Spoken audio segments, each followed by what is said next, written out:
Hello viewers, আসসালামু আলাইকুম। Technology helpline video YouTube চ্যানেলে আপনাকে স্বাগতম। ভিউয়ার্স, আজকে আমি আপনাদেরকে দেখাবো কিভাবে আইফোনের যে নোটিফিকেশন বেজ আছে এটাকে আপনি অফ করে দিবেন। আমরা যারা আইফোন ব্যবহার করি তাদের কাছে কিন্তু এটা একটা বিরক্তিকর অপশন। কারণ অনেক অ্যাপে অনেক ধরনের নোটিফিকেশন আসে যেগুলো আমরা আসলে অনেক সময় চেক করি না বা আমাদের চেক করার মতো প্রয়োজন হয় না। কিন্তু এই যে নোটিফিকেশন বেজ এর কারণে এরকম যে লেখাটা উঠে থাকে এটা কিন্তু দেখতে অসুন্দর বা বিরক্তিকর কারণ হয়ে থাকে। আর যেসব অ্যাপের নোটিফিকেশনগুলো গুরুত্বপূর্ণ আপনি শুধু সেসব অ্যাপেই এই বেজ অপশনটা অন রাখবেন। বাকি সব অ্যাপে আপনি ইচ্ছা করলে এই বেজ অপশনটা অফ করে দিতে পারবেন। তো কিভাবে এই বেজ অপশনটা অফ করবেন সেটি আজকের ভিডিও টিউটোরিয়ালে আমি আপনাদেরকে দেখাবো।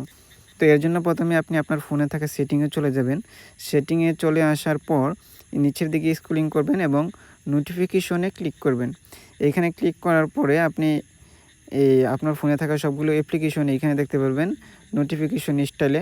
তো এইখান থেকে আপনি যে অ্যাপের বেজ অপশন অফ করতে চাচ্ছেন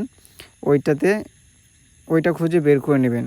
আমরা এখানে দেখতে পাচ্ছেন যে আমাদের এখানে জিমেলে 113টা মেসেজ জমে আছে, কিন্তু এগুলো আপনি দেখতে গেলেও খুঁজে পাবেন না অনেক সময়।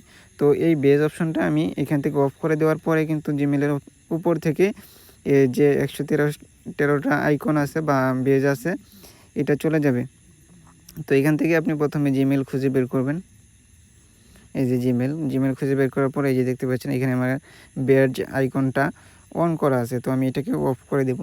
এটাকে অফ করে দেওয়ার পরেই দেখতে পারবেন যে এইখান থেকে আপনার বেজের যে আইকনটা ছিল এটা কিন্তু চলে গেছে।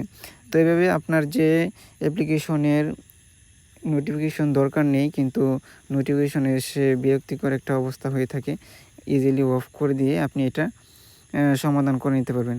তো আজকের ভিডিও পর্যন্তই। সবাই ভালো থাকবেন, সুস্থ থাকবেন। আল্লাহ।